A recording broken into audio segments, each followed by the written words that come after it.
Good morning students. In the previous video we have done up to question number 8 of miscellaneous exercise. The ninth question is of binary operation, which is not in the syllabus now. So today we start question number 10. This question is find the number of all onto functions from the set 1, 2, 3 up to n to itself. Now onto function means the every element of codomain is the image of some element of domain, then we call that function as onto function. मतलब codomain का हर element किसी न किसी element की image होना चाहिए. तो यहाँ पर क्योंकि set domain and codomain both are same, so the function to be an onto function, an element should be mapped only with one element. So the number of mappings, the number of ways in which one can be mapped with this set, with the elements of this set is n. मतलब 1 से भी map हो सकता है, 1 2 से भी हो सकता है, 1 n से भी हो सकता है. मतलब 1 की मैपिंग के लिए आपके पास n ऑप्शंस हैं. नाउ जब 1 मैप हो गया तो 2 के लिए हमारे पास कितने ऑप्शंस बचे? n-1. इसी तरह से 3 के लिए कितने ऑप्शंस बचे? n-2. और इस तरह से आप जब करते जाएंगे तो लास्ट में n के लिए केवल एक ही ऑप्शन बचेगा. अब आपने 11th क्लास में मल्टीप्लिकेशन रूल पढ़ा था प्रोबेबिलिटी परमुटेशन में. तो यहाँ पर total number of ways in which these n elements can be mapped with the n elements of this set is n into n-1 into n-2 up to 1, that is factorial n. So if you want to find the number of onto functions from on a given set, then the formula will be factorial n. Now 11th question is we have two sets S and T. We have to find F inverse in each of the following cases if it exists. Now here in this first case, image of A under F is 3, image of B under F is 2, and of C under F is 1. It means it is 1-1 function. एक element की एक ही image है और ये onto भी है क्योंकि इस सेट टी के हर एलिमेंट किसी न किसी की इमेज है यहाँ. तो ये 1-1 ऑनटू फंक्शन है, इसलिए इसका इन्वर्स एग्जिस्ट करेगा. और इन्वर्स क्या होगा? इसका रिवर्स हम लिख देंगे, reverse ordered pairs. So the inverse function F inverse will be 3a 2b 1c. In second part, this is not 1-1 function because B and C both are having the same image, so its inverse will not exist. Question 12 is of binary operation, not in syllabus. 13 is also in binary operation. Now question number 16.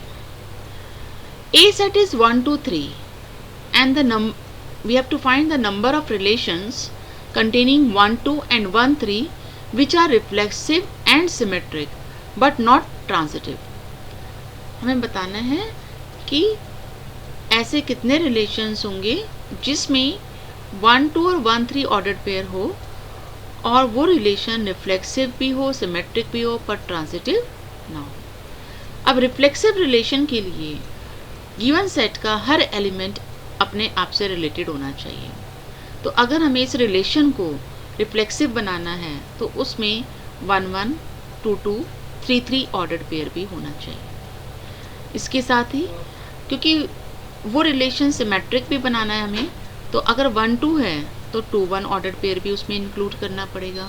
इसी तरह से अगर 1-3 है तो 3-1 ordered pair भी include करना पड़ेगा। तो वो जो रिलेशन आएगा हमारे पास वो ये आ जाएगा 1 1 2 2 3 3 1 2 3 2 1 और 3 1। अब ये रिलेशन ट्रांजिटिव नहीं है क्योंकि 3 1 से रिलेटेड है, फिर 1 2 से रिलेटेड है, पर 3 2 से रिलेटेड नहीं है। So our A option is correct, that is one relation is there. Now question number 18. This f is a signum function. This function you have studied in 11th class. It says that the image of every positive real number is 1. Image of 0 is 0 and image of all negative numbers is -1, and g is greatest integer function which is defined as this, and it means the greatest integer less than or equal to x. We have to check whether FOG and GOF coincide in this interval 0 1 or not. मतलब इस interval के हर point पर क्या FOG और GOF equal है, ये हमें check करना है। यहाँ पर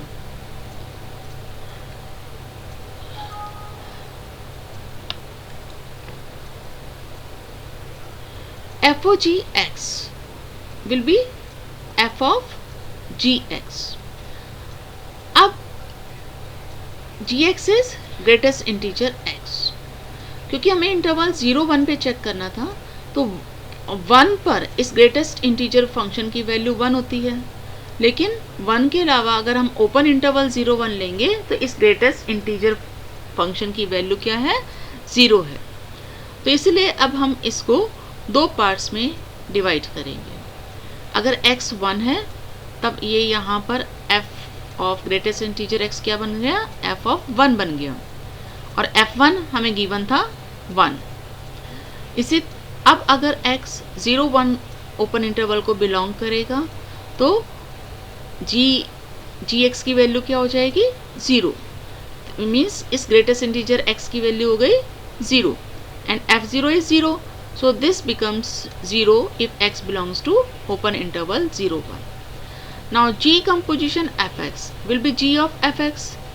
अब क्योंकि हमारा x ओपन इंटरवल 0 1 को बिलोंग कर रहा है, it means x is positive and for positive values of x fx is 1, so it becomes g1 and g1 is greatest integer 1 and it means it is 1.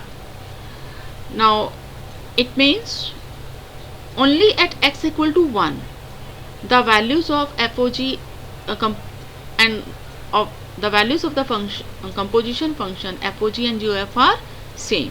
For other part, that is for x belonging to open interval 0 1, they are not coinciding because here its value is 0 and here its value is 1. It means they are FOG and GOF do not coincide in 0 1. That's all for today. Thank you.